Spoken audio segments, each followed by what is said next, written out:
Hello friends, welcome to my channel tech tips all. इस video के माध्यम से आज हम बात करने वाले हैं कि पेरेंट कंपोनेंट से चाइल्ड कंपोनेंट में डाटा कैसे पास करते हैं रिएक्ट में।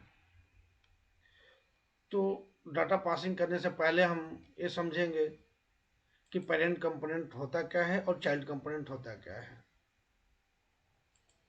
क्योंकि जब हम रिएक्ट कोई भी एप्लीकेशन बनाते हैं तो उसमें बहुत सारे कंपोनेंट की ज़रूरत होती है और उन सभी कंपोनेंट को एक दूसरे से इंटरलिंक करते हैं। तो हम समझने वाले हैं कि पेरेंट कंपोनेंट क्या है और चाइल्ड कंपोनेंट क्या है। तो यहाँ पे एक एग्जांपल के थ्रू हम आपको बताने वाले हैं कि ये हेडर कंपोनेंट हो गया।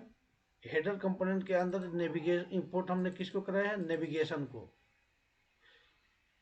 तो यहाँ पे हमने नेविगेशन को कॉल कराया किसमें, हेडर में। तो हेडर कंपोनेंट क्या हो गया हमारा, पेरेंट कंपोनेंट हो गया। हेडर कंपोनेंट क्या हो जाएगा हमारा, पेरेंट कंपोनेंट हो जाएगा। और नेविगेशन कंपोनेंट क्या हो जाएगा हमारा, चाइल्ड कंपोनेंट हो गया। तो हम एक बात करते हैं कि डाटा कैसे पास करेंगे। तो हमने एक पेरेंट कंपोनेंट बना लिया है और चाइल्ड कंपोनेंट बना लिया है। अब पेरेंट कंपोनेंट में हम किसको इंपोर्ट कराएंगे, चाइल्ड कंपोनेंट को। तभी तो हम डाटा पास कराएंगे। उसमें हमको रिलेशनशिप बनाना पड़ेगा। तो हम कैसे रिलेशनशिप बनाएंगे, इंपोर्ट कराएंगे इसमें, इंपोर्ट चाइल्ड। और यहाँ पे हम चाइल्ड को कॉल करा देंगे। यहाँ पे आप देख सकते हैं हमने चाइल्ड को कॉल करा दिया। अब जब ब्राउजर पे हम जाएंगे तो यहाँ पे आप देख सकते हैं पेरेंट, एक जो ग्रे आउट वाली एरिया है ना, ये जो ड्राइंग करके बताना चाहूँगा मैं आपको, ये जो ड्राइंग वाली एरिया है ना, ये देखा है पूरा, ये ग्रे वाली कलर, ये पूरा क्या हो गया हमारा, ये पेरेंट कंपोनेंट हो गया। ये हमारा क्या है, पेरेंट कंपोनेंट है पूरा, ग्रे आउट वाली। और ग्रे आउट के अंदर में ही हमने किसको कॉल करा दिया है, चिल्ड्रेन को, मतलब चाइल्ड कंपोनेंट एरिया। ये चाइल्ड कंपोनेंट एरिया हो गया। अब हम सोचें कि ये पेरेंट कंपोनेंट एरिया से ना कुछ डाटा हम भेज दें यहाँ पे चाइल्ड कंपोनेंट पे। सपोज हम इसी टेक्स्ट को भेजना चाहते हैं कि पेरेंट कंपोनेंट एरिया का जो डाटा है ना, टेक्स्ट लिखा हुआ है, वो कहाँ पर आ जाए, हमको यहाँ पर दिख जाए।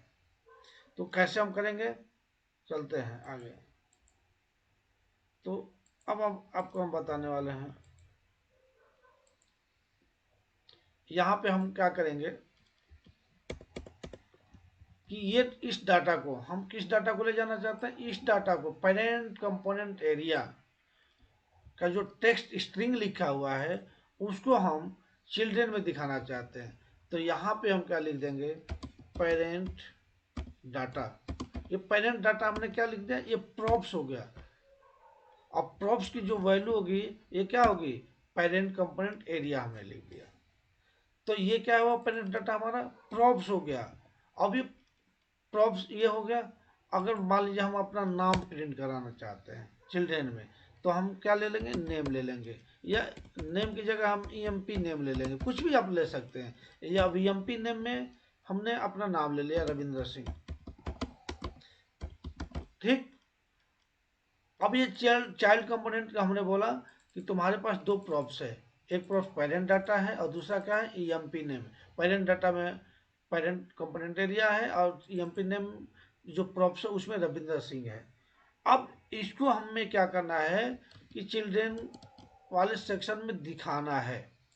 तो इसको दिखाएंगे कैसे, तो हमें चाइल्ड कंपोनेंट पे जाना होगा। और चाइल्ड कंपोनेंट में according to React JS rule हमें यहाँ पे प्रॉप्स ही लिखना होगा, ये स्टैंडर्ड है। अब जैसे हम फंक्शन बनाते हैं ना जावास्क्रिप्ट में, वहाँ पे हम डाटा लिख देते हैं, वेर लिख देते हैं, जो भी हम आर्गुमेंट पास करना चाहते हो वो नाम लिख देते हैं। लेकिन यहाँ पे स्टैंडर्ड है कि हम प्रॉप्स ही लेंगे, क्योंकि यहाँ पे हम प्रॉप्स के थ्रू ही भेज रहे हैं, ये प्रॉप्स होता है। ठीक। तो यहाँ पे जब हम प्रॉप्स लेंगे तो हम कंसोल डॉट लॉग करके आपको दिखाना चाहूँगा कि आ क्या रहा है यहाँ पे, प्रॉप्स। अब इसको हम रन कराते हैं, कंसोल कराएंगे, पेज रिलोड हो गया होगा। तो आप देख सकते हैं यहाँ पे ईएमपी नेम और पेरेंट डाटा दो हमारे, ये क्या है, ये प्रॉप्स है, आई द प्रॉप्स आया, ठीक। तो अब ये रविंद्र सिंह कैसे प्रिंट होगा, props dot E M P name, parent component area कैसे प्रिंट होगा, प्रॉप्स डॉट पेरेंट डाटा, ठीक। तो यहाँ पे हम लिखेंगे curly brackets props dot E M P name, E M P name. अब हम रन करा के आपको दिखा देते हैं, ये देखिए रविंद्र सिंह आ गया। अब उसी टाइप से इस डाटा को हमने भेज रखा है, किस में भेजा है, पेरेंट डाटा में। तो हमें क्या करना होगा, H2 हमने ले लिया समझने के लिए, और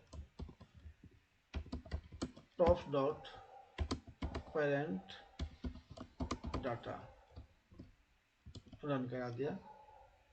यहाँ पे आप देख सकते हैं, यहाँ पे ये भी आ गया पेरेंट कंपोनेंट एरिया। अब यहाँ पे हम एक दूसरा एग्जांपल समझने की कोशिश करते हैं, आपको समझाने की कोशिश करते हैं।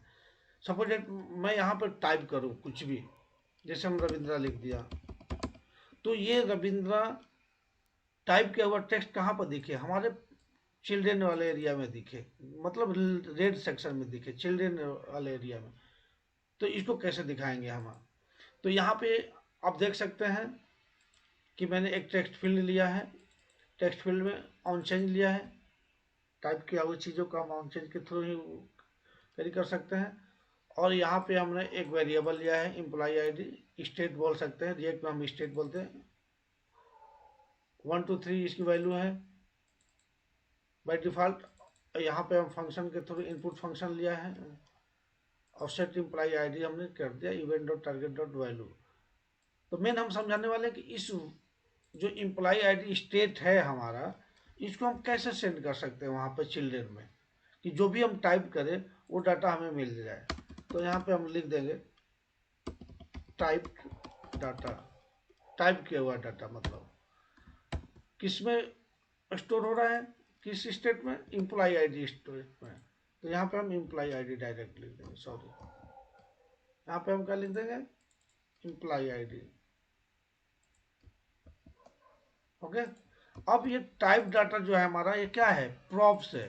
यहाँ पे आप एम्प्लॉय डाटा भी लिख सकते हैं, जो आपको लिखना है, एम्प्लॉय डाटा भी लिख सकते हैं, टाइप डाटा न्यू भी लिख सकते हैं, टाइप डाटा 1 भी लिख सकते हैं, जो भी आप यहाँ पे नाम देंगे उसको हम आई द प्रॉप्स, इसको हम प्रॉप्स मानता है, आई द प्रॉप्स यहाँ पे हम गेट कर लेंगे। तो हम क्या लिखेंगे यहाँ पे, H3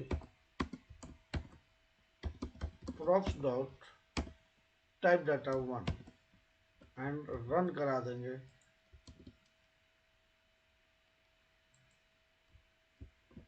अभी 1 2 3 हमने दिया था वैल्यू, अब यहाँ पर हम टाइप करेंगे hi I am sending data from parent to child. Okay, so I think, I hope you guys understand. If there is any doubt, so you can also call or mail us personally. Thank you for watching my this video. Okay.